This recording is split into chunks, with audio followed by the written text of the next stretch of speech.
ಎಲ್ಲರೂ ನೀವೆಲ್ಲರೂ ತುಂಬ ಚೆನ್ನಾಗಿದ್ದೀರಾ, ಸುರಕ್ಷಿತವಾಗಿದ್ದೀರಾ. ನಾನು ಕೂಡ ಚೆನ್ನಾಗಿದ್ದೀನಿ ದೇವರ ಕೃಪೆಯಿಂದ. ನೀವು ತಮ್ಲೈನಲ್ಲೇ ನೋಡಿರ್ತೀರಾ ಇವತ್ತು ಯಾವುದ್ರ ಬಗ್ಗೆ ನಾನು ಮಾತಾಡ್ಲಿಕ್ಕಿದ್ದೀನಿ ಅಂತ. ಹೌದು, ಕಿಡ್ನಿ ಫೇಲ್ಯೂರ್ ಆದರೆ ಯಾವ್ಯಾವ ಸಿಂಪ್ಟಮ್ಸ್ಗಳು ಕಾಣಿಸ್ಕೊಳ್ಳುತ್ತೆ, ನನಗೆ ಯಾವ್ಯಾವ ಸಿಂಪ್ಟಮ್ಸ್ಗಳು ಕಾಣಿಸ್ಕೊಂಡಿತ್ತು ಮತ್ತು ಯಾವ ಸ್ಟೇಜಲ್ಲಿ ಇದು ನನಗೆ ಗೊತ್ತಾಯಿತು ಮತ್ತು ಯಾವ್ಯಾವ ಟೆಸ್ಟ್ಗಳಿದೆ ಇದನ್ನು ನಿಖರವಾಗಿ ಕಂಡುಹಿಡಲಿಕ್ಕೆ ಅಂತ ಯಾಕೆ ಹೇಳ್ತಿದ್ದೀನಿ ಅಂದರೆ, ನಮ್ಮ ಕಿಡ್ನಿಗಳು ಸುಮಾರು 50% ಡ್ಯಾಮೇಜ್ ಆಗೋ ತನಕ ನಮ್ಮಲ್ಲಿ ಯಾವ ಸಿಂಪ್ಟಮ್ಸ್ಗಳು ಕಾಣಿಸ್ಕೊಳ್ಳಲ್ಲ. ಈವನ್ ನಮ್ಮ ಬ್ಲಡ್ ಟೆಸ್ಟ್ ಕೂಡ ನಾರ್ಮಲ್ ಆಗಿ ಬರ್ತಾ ಇರುತ್ತೆ. ಅದರಲ್ಲೂ ನಿಖರವಾಗಿ ಹೇಳಬೇಕು ಅಂತ ಹೇಳಿದ್ರೆ ಸುಮಾರು 80% ಜನರಿಗೆ ಈ ಕಾಯಿಲೆ ಬಂದು ಎಂಡ್ ಸ್ಟೇಜಲ್ಲೇ ಪತ್ತೆ ಹಚ್ಚಕ್ಕೆ ಸಾಧ್ಯ ಆಗ್ತಾ ಇರೋದು. ಯಾಕಂದರೆ ಇದರಲ್ಲಿ ಕಾಣಿಸ್ಕೊಳ್ಳುವ ಸಿಂಪ್ಟಮ್ಸ್ಗಳು ತುಂಬ ಕಾಮನ್ ಮತ್ತು ನಾರ್ಮಲ್ ಆಗಿರುತ್ತೆ. ಅದರಿಂದ ಕಿಡ್ನಿ ಪ್ರಾಬ್ಲಮ್ ಆಗಿರ್ಬೋದು ಅನ್ನೋಷ್ಟು ಮಟ್ಟಿಗೆ ಥಿಂಕ್ ಮಾಡೋಷ್ಟು ದೊಡ್ಡ ದೊಡ್ಡ ಸಿಂಪ್ಟಮ್ಸ್ಗಳೇನು ಕಾಣಿಸ್ಕೊಳ್ಳೋಲ್ಲ. ಬರೀ ಸಣ್ಣ ಸಣ್ಣ ಪ್ರಾಬ್ಲಮ್, ಸಣ್ಣ ಸಣ್ಣ ಸಿಂಪ್ಟಮ್ಸ್ಗಳೇ ಕಾಣಿಸ್ಕೊಳ್ಳೋದು. ಅದು ಬೇರೆ ಕಾಯಿಲೆಗಳಲ್ಲಿ ಕೂಡ ಇದೇ ಸಿಂಪ್ಟಮ್ಸ್ಗಳು ಕಾಣಿಸ್ಕೊಳ್ಳುತ್ತೆ. ಆದರೆ ಅದನ್ನು ಹೇಗೆ ನಿಖರವಾಗಿ ನಾವು ಪತ್ತೆ ಹಚ್ಬೋದು ಅಂದರೆ ಸಿಂಪಲ್ ಟೆಸ್ಟ್ಗಳ ಮೂಲಕನೇ.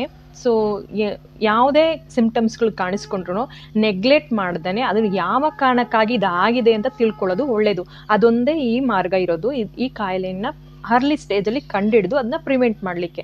ಸೊ ಯಾವ್ಯಾವ ಸಿಂಪ್ಟಮ್ಸ್ಗಳು ನಮ್ಮಲ್ಲಿ ಕಾಣಿಸ್ಕೊಳ್ಳಬಹುದು, ನನಗೆ ಯಾವ್ದ್ಯಾವ್ದು ಕಾಣಿಸ್ಕೊಳ್ತು ಅಂತ ಬನ್ನಿ ನೋಡೋಣ. ಮೊದಲು ನಮ್ಮ ಕಿಡ್ನಿ ಯಾವ್ಯಾವ ಫಂಕ್ಷನ್ ಮಾಡುತ್ತೆ ಅಂತ ತಿಳ್ಕೊಳ್ಳೋದು ಒಳ್ಳೆಯದು.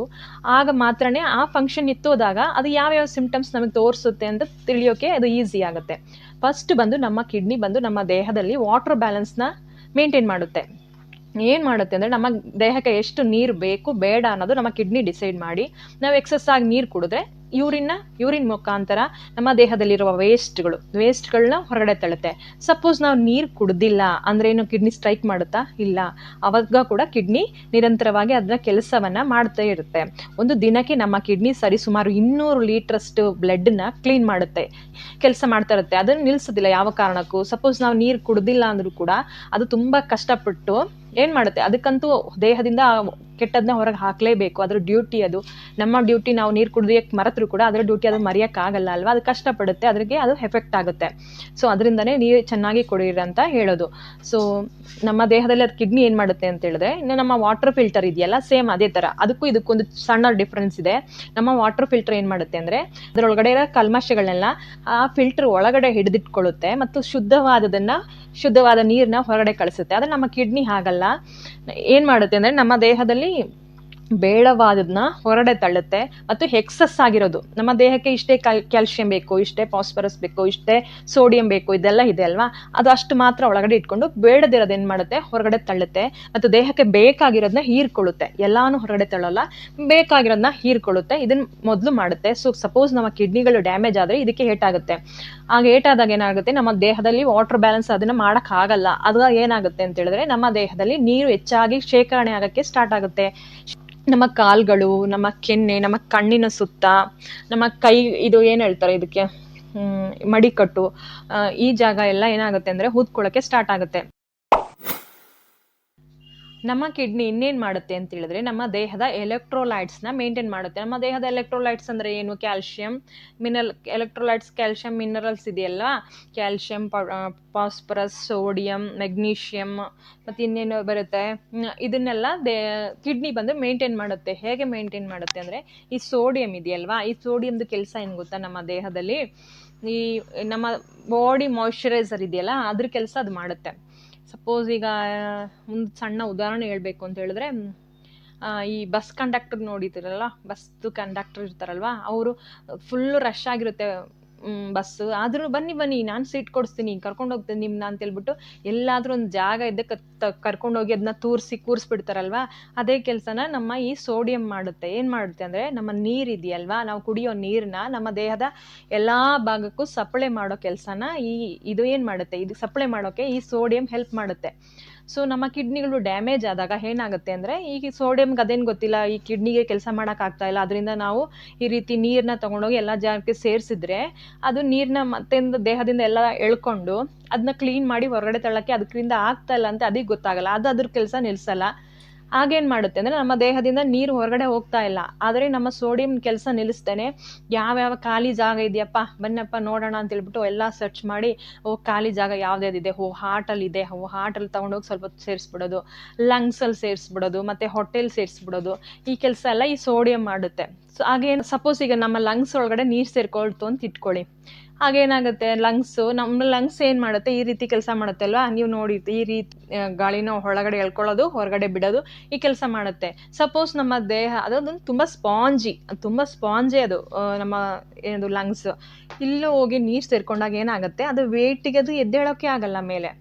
ಆಗ ಹೆಂಗೆ ನಮಗೆ ಉಸಿರಾಡೋದಾದ್ರೂ ಹೆಂಗೆ? ಸೊ ಅದರಿಂದ ಬಂದು ಶಾರ್ಟ್ನೆಸ್ ಆಫ್ ಬ್ರೆತ್, ನಮಗೆ ಉಸಿರಾಡೋಕ್ಕೆ ತುಂಬ ಕಷ್ಟ ಆಗುತ್ತೆ. ಇದು ಒಂದು ಸಿಂಪ್ಟಮ್ಸೇ.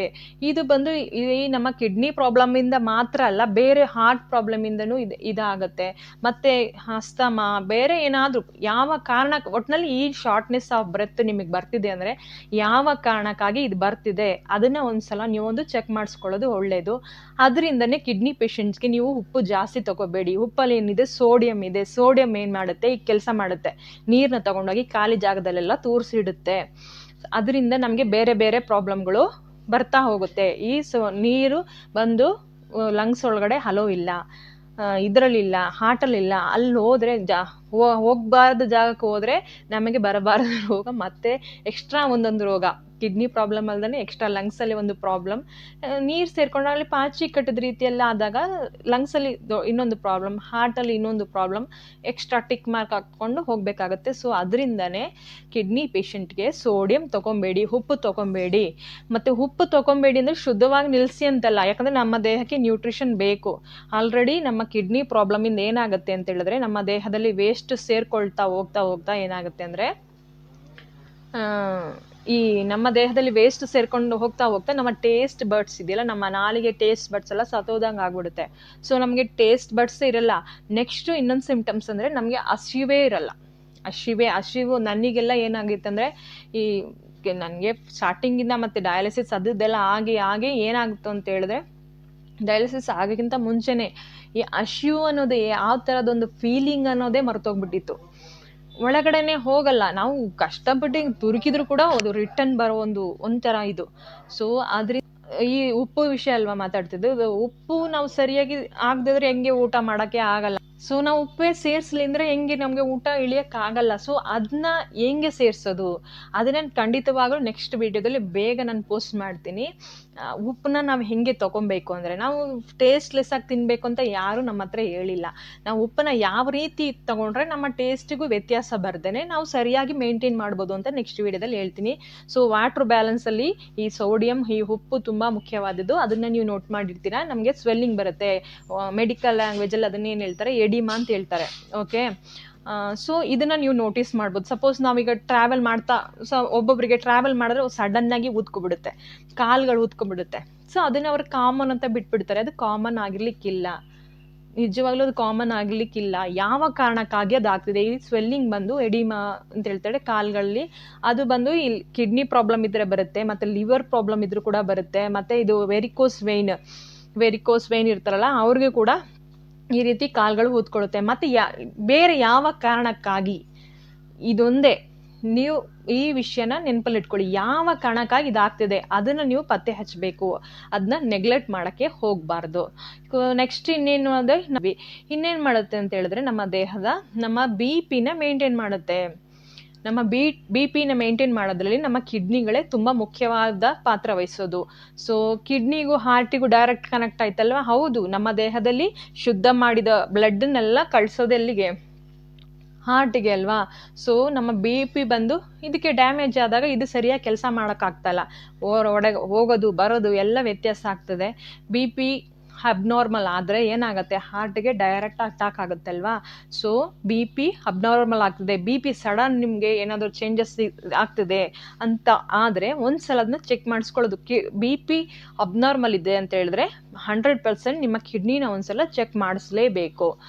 ಮೂರನೇದಾಯಿತು ವಾಟರ್ ಬ್ಯಾಲೆನ್ಸ್ ಆಯಿತು, ಎಲೆಕ್ಟ್ರೋಲೈಟ್ಸ್ ಆಯಿತು, BP ಆಯಿತು. ನೆಕ್ಸ್ಟ್ 4ನೇದು ಮೇಯ್ನ್ ಅಂದರೆ ನಮ್ಮ ದೇಹಕ್ಕೆ ಬೇಕಾದ ಕೆಂಪು ರಕ್ತ ಕಣಗಳು, HB, ಹಿಮೋಗ್ಲೋಬಿನ್ನ ಉತ್ಪತ್ತಿ ಮಾಡಲು ಬೇಕಾದ ಒಂದು ಹಾರ್ಮೋನ್, ಅದು ಎರಿಥ್ರೋಪಾಯ್ಸಿಸ್ ಅನ್ನೋ ಒಂದು ಹಾರ್ಮೋನ್ನ ನಮ್ಮ ಕಿಡ್ನಿ ಬಂದು ಸ್ಟಿಮ್ಯುಲೇಟ್ ಅಂದರೆ ಉತ್ತೇಜಿಸೋದು, ಅದು ಪ್ರೇರೇಪಣೆ ಕೊಡೋದು, ಅದು ಉತ್ಪತ್ತಿ ಮಾಡು ಅಲ್ಲಿ ಬೇಕು. ಎಲ್ಲಿ ಬ್ಲಡ್ ಸೆಲ್ಸ್ ಉತ್ಪತ್ತಿ ಆಗುತ್ತೆ ಅಂದರೆ ನಮ್ಮ ಬೋನ್ ಮೇರೋದಲ್ಲಿ ಅಲ್ಲಿಗೆ ಬೇಕಪ್ಪ ಸ್ವಲ್ಪ ಉತ್ಪತ್ತಿ ಮಾಡಿಕೊಡು ಅಂತ ಹೇಳ್ಬಿಟ್ಟು ಉತ್ತೇಜಿಸಿ ಅದು ಬಂದು ಆ ಹಾರ್ಮೋನೇ ಹೆಲ್ಪ್ ಮಾಡುತ್ತೆ ನಮ್ಮ ಎಲ್ಲಿಗೆ ನಮ್ಮ ಬ್ಲಡ್ ಸೆಲ್ಸ್ ಕ್ರಿಯೇಟ್ ಆಗೋಕ್ಕೆ.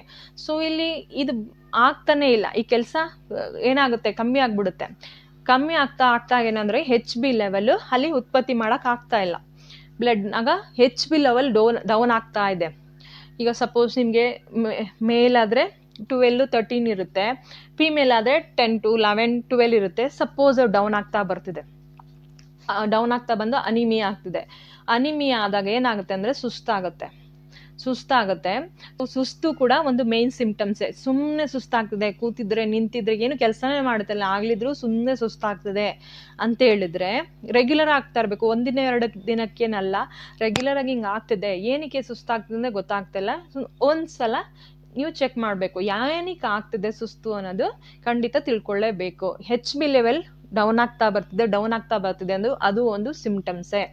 ಸೊ ನೆಕ್ಸ್ಟ್ ಇನ್ನೇನು ಕೆಲಸ ಮಾಡುತ್ತೆ ನಮ್ಮ ಕಿಡ್ನಿ ಅಂತ ಹೇಳಿದ್ರೆ, ಸ್ಕ್ಯಾನ್ ಮಾಡಿದ್ರೆ ನಮ್ಮ ಕಿಡ್ನಿ ಫಂಕ್ಷನ್ ಹೆಂಗೆ ನಡೀತಾ ಇದೆ ಎಂದು ಗೊತ್ತಾಗ್ಬೋದಾದ್ರೆ ಇಲ್ಲ. ಈ ಸ್ಕ್ಯಾನ್ ಬಂದು ನಮ್ಮ ಫೋಟೋ ಥರ. ಈ ಫೋಟೋದಲ್ಲಿ ನಮಗೆ ಒಂದು ಫೋಟೋ ನೋಡ್ತಾ ಇದ್ದೀವಿ, ವಿಡಿಯೋ ಬಿಡಿ, ಫೋಟೋ ನೋಡಿದ್ರೆ